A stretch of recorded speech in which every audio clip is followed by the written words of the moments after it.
Tell me when you're ready. Right when you are, sir. Okay. So James Anthony Bond, as you know, this is an impromptu conversation. We're actually just testing the system out for this evening. But I am curious. Here you are, this young man in Guyana, fighting and very well committed to change and transformation in Guyana. What drives you? A love for country. I think besides everything else, I love Guyana. I want to see Guyana become something that in my 70s, 80s, and 90s could say that I'm proud of what I did. I think it's legacy. This has always been my character by nature. I always wanted to leave a mark, and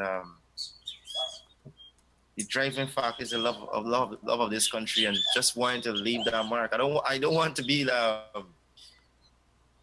having lived and persons forget you, forget what you did and they have none to remember you by. That's what drives me politically. I have some questions I am definitely going to ask you this evening, but since this is impromptu, I'm just going to let it flow.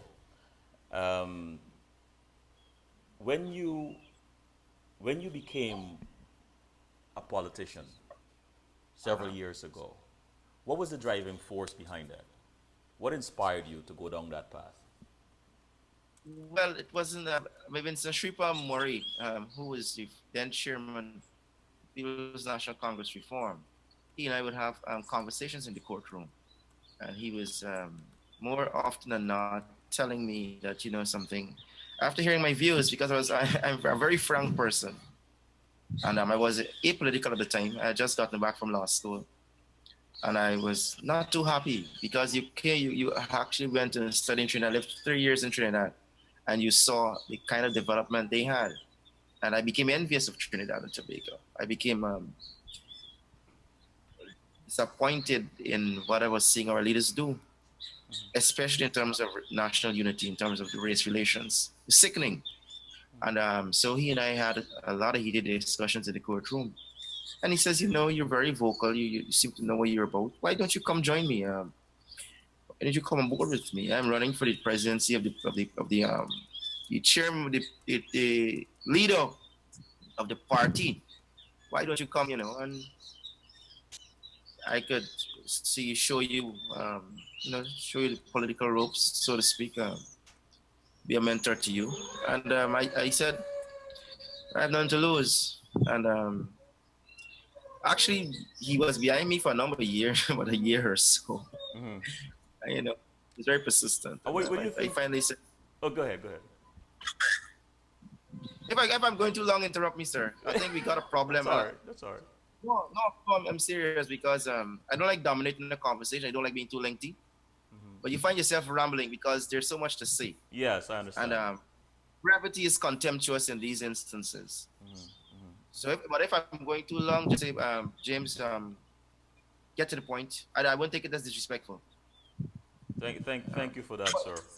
When, Yeah, why do you think he came after you in such a persistent way? What?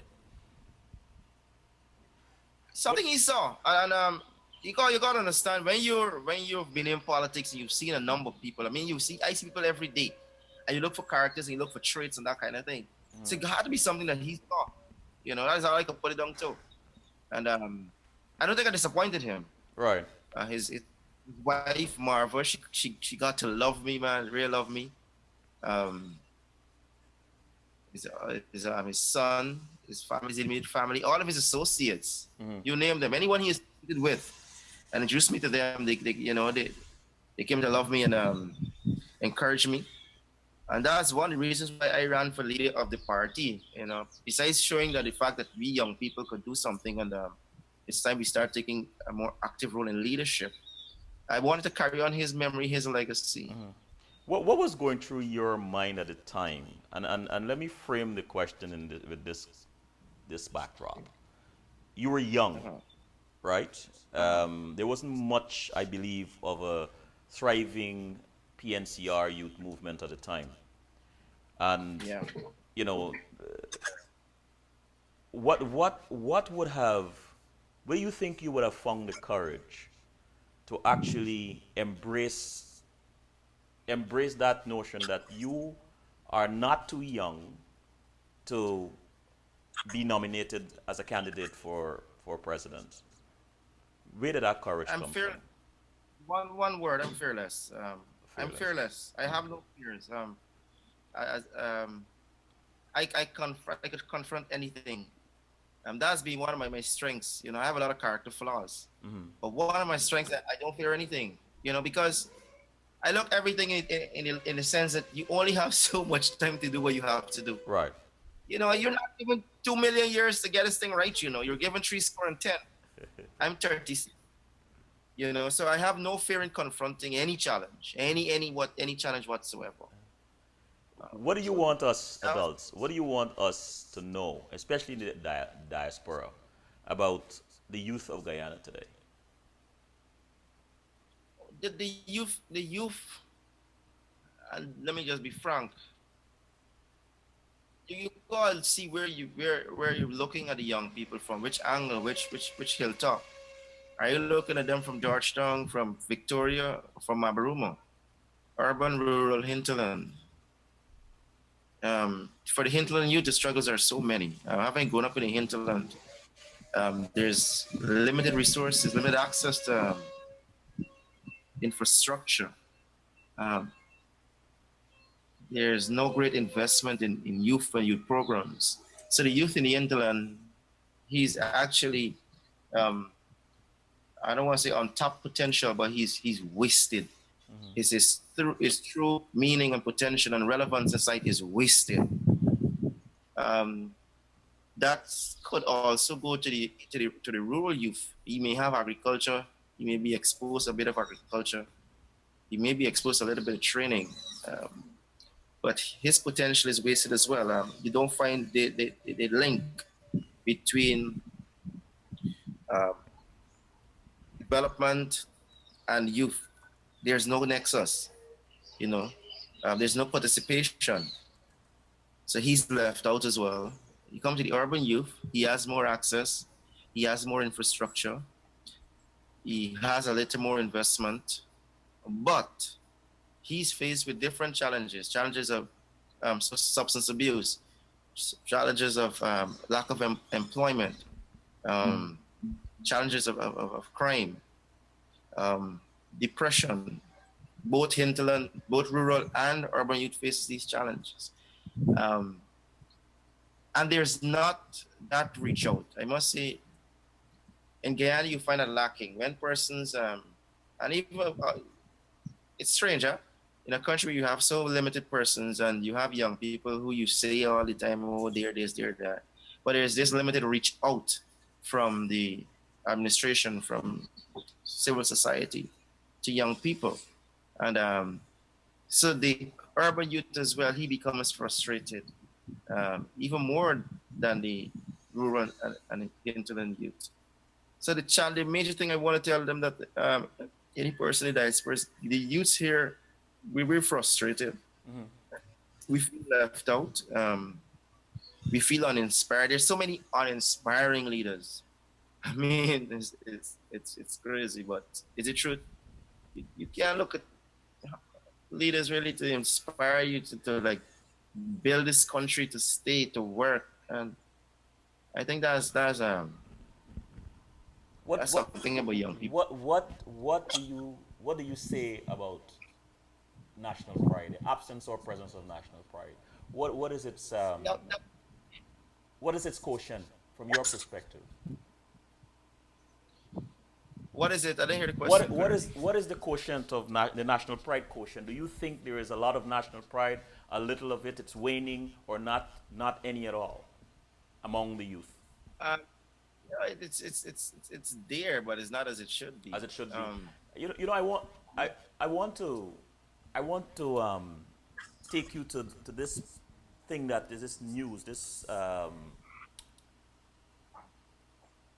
event that is being talked about a lot in Guyana. We can't escape it.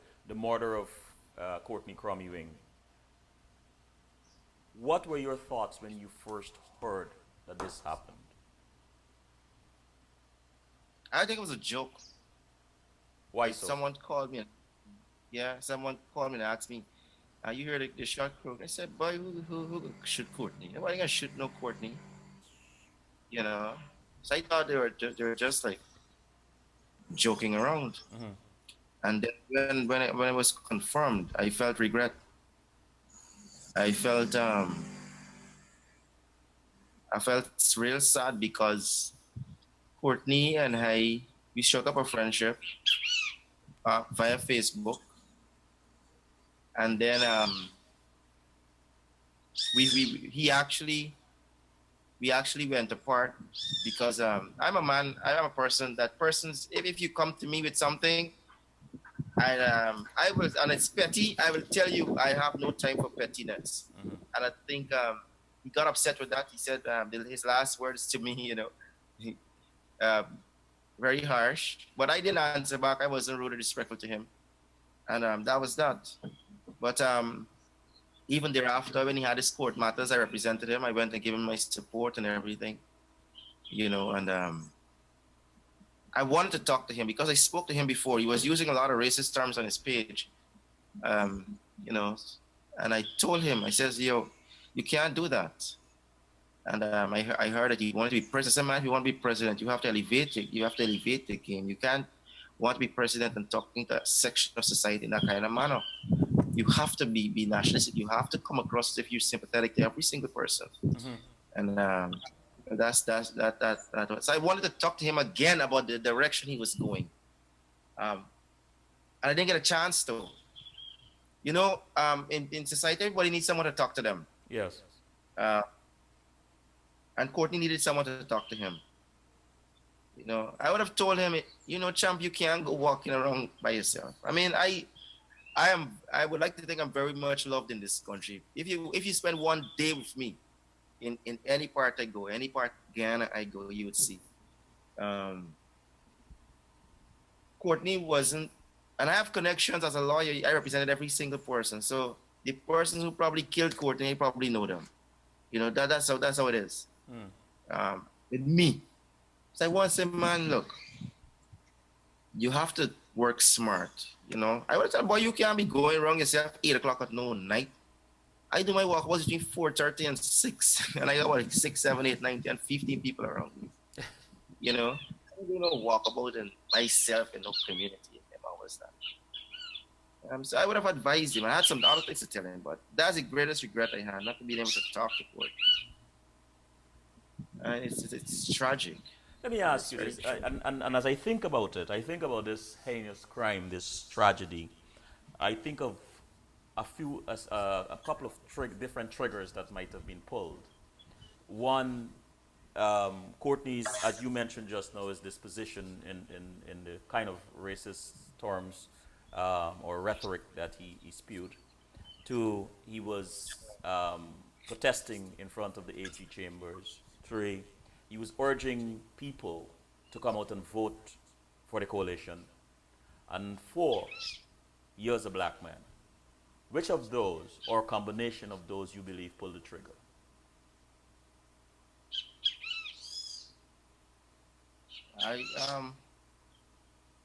None of those. What happened is, let me give you the theory about Courtney, guys. There was a hit on Courtney, and it stemmed from the protest actions in a little bit. Persons wanted to silence him. Persons want to. And it was random because why it says random because as I understand it, persons were security persons, hired thugs watching watching another man back. They were watching another person's back. And driving around in the area, giving him protection, whatever the case is. They happened upon Courtney. And there's him talking about the coalition and all that. Incensed them in a bit. Because, just days before, Brad Jagdeo gave a very inflammatory speech at Babu John. And persons were riled up. Persons in the PP were riled up. You know, whether you like, whether they want to admit it or not, that speech riled them up. Kick them up their asses and all that foolishness, you know. So persons were itching to do something, and Courtney presented them with a perfect opportunity. You know, the perfect opportunity. I think if it was any one of us that night on that lonely road there, we would have been shot dead. So it didn't matter. It didn't matter. It was a target at that night. It wasn't at that time. You know, so let's go after Courtney Ewing. You know, Courtney could have been killed anytime. Courtney wasn't the kind of person who moved with security, who thing. If you know Courtney lives, to get to Courtney, there's a lot of egress. You could run in, run out. Ingress and egress easy. It's a scheme area, so you could actually roll up on Courtney as soon as he come out. He's about his door or not. There's not much security present in terms of left or right, in terms of houses and that kind of thing. So it was, as I said before, I think it was a random. That's my theory. That's your theory. It was random. But you what you just said just now with the speech that Bart Jagdeo, the former president, gave, and what it subsequently, the atmosphere it subsequently created. What is your theory about that in terms of responsibility? All political leaders should be very responsible. And words have power. Whether we want to admit it or not, words have molding power. And the PAP have always prided themselves in this kind of nonsense. They feel that they could do. They feel that it is okay to come across as so aggressive. I mean, you don't have to, because I know I can be frank with people. If any minister, any one of them come at me with that foolishness, I know they can't represent themselves. You know, I know they can't represent themselves. So Bart can't represent himself. If you Bart can walk the streets like I can walk, just want to roll up on Barrett and challenge Barrett, and you know Bart represent this, he can't represent himself. So I don't know who they're fooling, but they gotta do this, you know, because they feel that that's what their base want to hear. That they're taking on the PNC, that they're taking on afternoon, that they're afraid. You don't have to be afraid of why you're being like this. I won't get up and start abusing it, like, you know, the PP civic and saying this, do them, do this, and do them that. You know, that's foolishness. But James, childish. James, you have the eyes and ears of a lot of the young people. You are obviously popular and well loved and so on. Words have power, as you said. Do you personally feel, or what kind of responsibility you personally feel right now, having said that you wanted to talk to Courtney about his disposition and about his dispensation of his rhetoric, his political rhetoric? What kind of responsibility you feel you have now to the young people, the young ears and eyes that might be looking at you for some kind of guidance, leadership, whatever? Selwyn, if you don't, I know you're on my page. You look at my comments. I nip that thing in the butt so quickly. You can't come on my page with that foolishness. You know, a guy was talking about jail, PPP, and I said, let me tell you something. I'm about to tell you that everybody PPP is corrupt, that everybody in the PPP is bad, or they got brothers and sisters in the PPP who love Guyana just as much as you. Right. And so even more than, you know. So I don't encourage that kind of responsibility from young people. I try to show them that, you know, so this is our country, whether you like it or not. The PAP Civic will always be here. PNC will always be here. Indians, Zambians, Chinese, Portuguese, mixed people will always be here. So you gotta understand, you gotta be tolerant. You have to be tolerant. So I do not promote, encourage any political race baiting, any racial insensitivities. I do not encourage it. I will never encourage it. Mm-hmm. Why is it so? Why is it so important, James? In spite of what some of or many in the older generation might be pushing, and some like Courtney might be pushing and so on. Why is it so important for us to get this, especially the youth? But why is it so important for us to get this, that that is not the right way to go, or the most astute way to go? Because for our country to develop and progress, we need to have trust. We need to have trust, political trust and racial trust. So that is the foundation of any successful relationship. You know, if we have trust in one another, that we have this respect for one another, we could disagree Monday to Sundays, but at the end of the day, we know that whatever decision we arrive at, it is for the good of all Guyanese. And what you want for you, don't do to people. If you don't want an Armenian man telling you this and telling you that, don't tell the Armenian man or anybody else that. If you don't want an Indian man telling you about this and that, don't tell the Indian man or anybody else about this and that. So basically it comes down to, as I said before, respect, trust. We have to get that in our country. And then you can see Guyana. Let me tell you something, Simon. The minute Guyanese decide, let me work together. You see all the resources we got, all the natural resources, all that good human capital. The minute we decide to drop race and drop politics, the minute we decide to do that, to work and build this country, Guyana transform immediately. Immediately.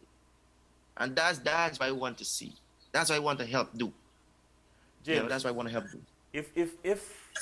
If fate had intervened in a certain way in your favor, and you had gotten won the candidacy for president, and your party had won the election, what are 3 policies you would have changed immediately, or would have liked to see change immediately? The first thing I would do, being a young president, is to sit down with the best and the brightest and the stakeholders who have the know-how as to putting into plan a vision that I foresee for myself. In politics, you always have to have a vision for yourself before you even think about politics. My vision for Guyana is this, that in 10 years, we elevate the standard of living of our people, that we have regulations and laws that actually limit and greatly reduce corruption, that improve the services delivery, health, education, public security, that we have a constitution that is honored and respected. So I would sit down with the stakeholders and say, you know something, this is I have a 10-year plan, not a 5-year plan or a 100-day plan. I have a 10-year plan. These are my long-term goals. My short-term goals will be X, Y, and Z, yes. But I need your input, your insight. Of course, the diaspora, not forget Region 11. Region 11 has to come back home. I don't care how people look at it. You can't run Guyana or the diaspora. Sorry. Right. So, writers, come back.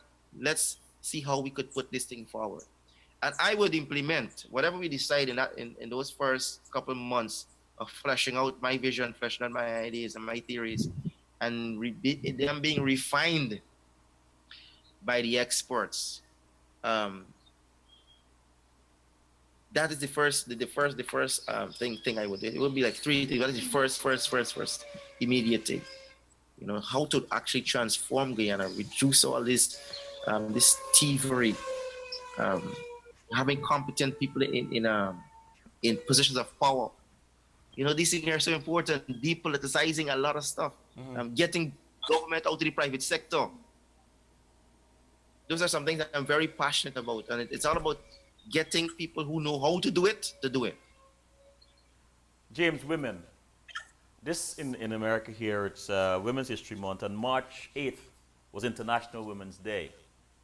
The region, as much as more women have entered the political theater, there are still systems and constructs in place that don't really allow them to make effective policy changes. How do you feel about a woman's president today in Guyana? Excellent. Actually, I produce a program called In Our Time, and tomorrow we'll be having an all-woman cast. We'll be Oh, having just yes. I invited a number of women, um, Mr. Priya Singh, Dr. Raquel Caesar Thomas, Marsha Gita Chandan, Atika Stevens, who's part of Women and Gender Commission, Rights Commission, and another woman um, to have us sit down and talk. No politics, no nothing about PPP, PNC, although, of course, personal my position, but they agreed to come on and speak about women's rights, women's empowerment, women's justice. And I think women have so many challenges in Guyana. And whether you admit it, if other people want to admit it, it is. We had a woman's president. We now have a woman prime ministerial candidate. We've had women as chief whips, women as chief justices and chancellors. But women struggle. Women still face a lot of issues with domestic abuse. Women still face a lot of challenges at discrimination in the workplace or harassment and abuse at the workplace. Women are still trafficked across this country. Women are equal pay, equal work. We have issues with that as well. Um, I think we could do so much more for women folk. We could make such a greater investment in women. And I was taught, and I saw this, organizations are better run when there are women involved. Um, and I don't believe in the issue of persons saying, well, oh, women as tokens or token leadership, women leadership, or token woman representation. I think real representation, real participation is what I demand for women. And I'm all for women leading. I come from a household in which women have excelled. My grandmother and I were very, very, very close. So close that she left property for me. So women, I love the fact that persons are men. Like for you're now asking about it, and I'm very happy that a lot of men now are becoming cognizant and aware that we need women to be greater involved. I've been I have been advocating for women for time immemorial. Yeah. About 10 or so years ago, or maybe, I think maybe over 10 years, I wrote a poem about women, your time has come, and pushing for women to be and all the things that you have said, and be a more integral part of the policy making and the workforce and so on in Guyana, but in an equal scale.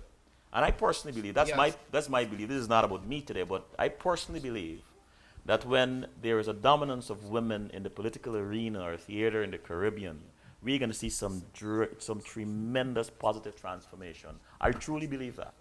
I really, really believe that. But I'm glad I asked you that question, and because what you've just said to me is very critical in understanding that there must be balance in every society for a society to grow. And that you're having this meeting tomorrow. I hope you bring it up this afternoon when you come on the show, and more people are tuned in. But James, I don't want to take up much more of your time, my brother. I know you're busy, and I thank you for doing this impromptu. But I want to ask you a quick question, though. If you were in a room with the late Dr. Rodney, President LFS, and Dr. Chetty, and Barrett Jack Deal. That's quite a range there. LFS, Yeah. Dr. Rodney, Dr. Chetty, Barrett Jack Deal. One question for each of them. Well, I could give one question for Chetty Burnham, and let me do as you said. To Burnham, to President LFSB, I would say one question really is why why didn't you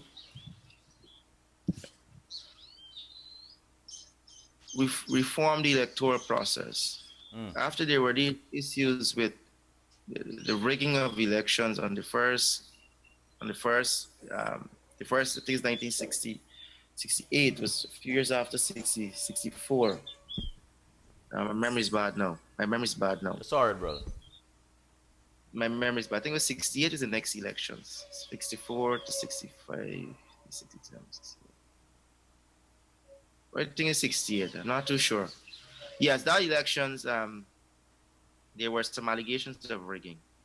And I would say, you know, why not reform? Why did you at least satisfy the opposition side of it? You know, I mean, like, why didn't you actually try to make the electoral process work and negate the allegations of rigging? Um, the other thing I need two questions for LFSB. And I'm saying I would also ask him about the implementation of his vision, whether he should have slowed the pace he was implementing his vision at. It was a fantastic vision, but I didn't think it had to be pushed through in that manner. For Dr. Chetty, I would ask him first, why did you choose race as a means to an end? Because I believe that most of his campaign in the Indo areas and what he told them set the foundation of turning Indians against Africans. I know that word of Panjat and all these kind of things. That Dr. Chetty, he wasn't racist, but he used race as a means to an end. So I would ask him, why did you do that? For Dr. Walter Rodney,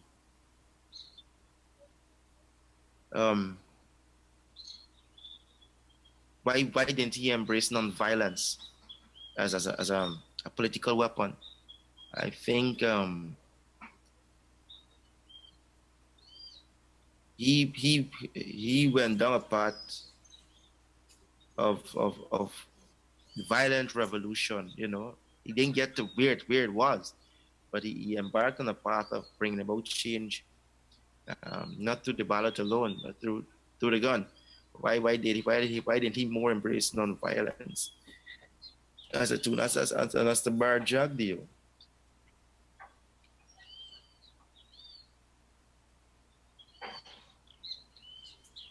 Could you explain how is it possible